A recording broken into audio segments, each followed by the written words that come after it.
अस्सलाम वालेकुम फ्रेंड्स, उम्मीद है आप सब लोग खैरियत से होंगे। फ्रेंड, जैसे हम अपनी ज़िंदगियों में बहुत दफ़ा हमें फ़ैसला करने को मिलता है, लेकिन कुछ लोगों की आदत होती है कि फ़ैसले तब करते हैं जब ज़रूरत ही नहीं होती। तो जब आपको ज़रूरत हो, अगर आप तब फ़ैसला करेंगे तो ये आपके लिए अच्छा होता है। होता ये है कि कुछ लोगों की एक आदत होती है कि एक टाइम से पहले ही वो फ़ैसला कर लेते हैं। अब एक फ़ैसला वो जब टाइम से पहले करते हैं तो दूसरा फ़ैसला उन्होंने उस टाइम ज़रूरी होता है वो भी करना होता है। अब इसका नुकसान क्या होता है? देखिए, यहाँ पे एक लॉ भी है, एक लॉ एक्सप्लेन करता है सिचुएशन को, जिसे हम फॉकलैंड्स लॉ कहते हैं। फॉकलैंड्स लॉ ये कहता है कि हमेशा तब फ़ैसला लें जब आपको ज़रूरत हो, जब वो नेसेसरी हो।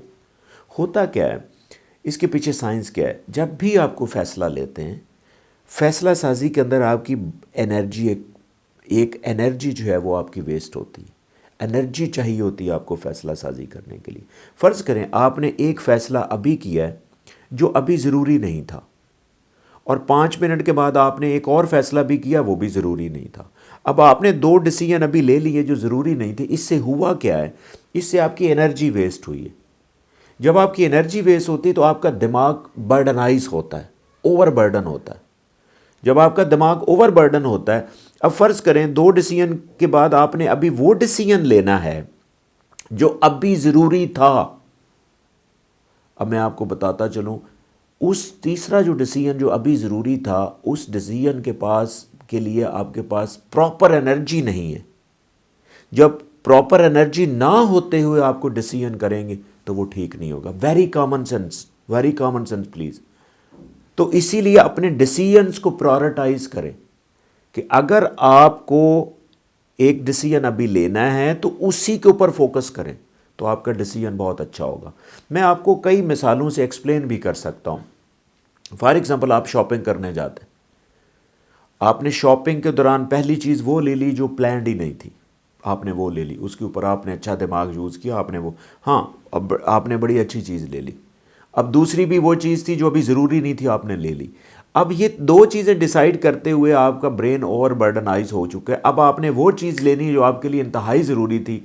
मैं आपसे गारंटी से कहता हूँ कि वो आप इतनी चीज़ अच्छी नहीं ले पाएंगे। इसीलिए जो डिसीजन आपने लेना है उसको काइंडली प्रायोरिटाइज करें। उसके लिए आपके पास फुल एनर्जी होनी चाहिए। उसका देखें, जो ब्रेन होता है ना, उसके अंदर एक मिनिमम कैपेसिटी होती है। अगर आप उस कैपेसिटी को प्रॉपरली यूज़ नहीं करेंगे ना, तो आपका ब्रेन ओवर बर्डनाइज होगा और उसी दौरान वो सही काम नहीं करेगा। मैं आपको एक और मिसाल से भी समझा देता हूँ। अक्सर जब आप as a student paper solve करते हैं, तो पेपर सॉल्व करने की भी एक साइकोलॉजी होती है। आप पेपर हमेशा वो सॉल्व करें जो आपको बहुत अच्छी तरह आता है। समटाइम वो लोग, अगर आप पेपर सॉल्व करेंगे कि जो आपको क्वेश्चन अच्छा नहीं आता वो करेंगे, हो सकता है वो बेहतर कर लें, लेकिन आपको जो बहुत अच्छा आता है, जो आप वो एंड पे करते हैं, तब उसमें उतनी एफिशिएंसी नहीं होती जितनी आप अगर उसको पहले करते तो होनी थी।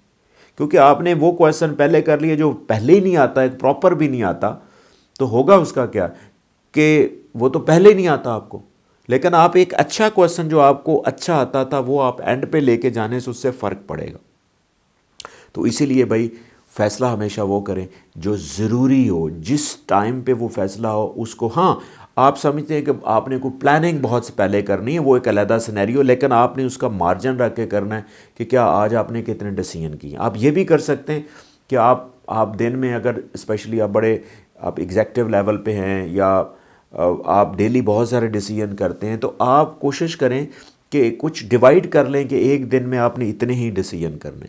अगर आप ज़्यादा डिसीजन करेंगे तो उनकी जो एफिशिएंसी है या उनका परफेक्ट होना है, उसमें कमी आ सकती।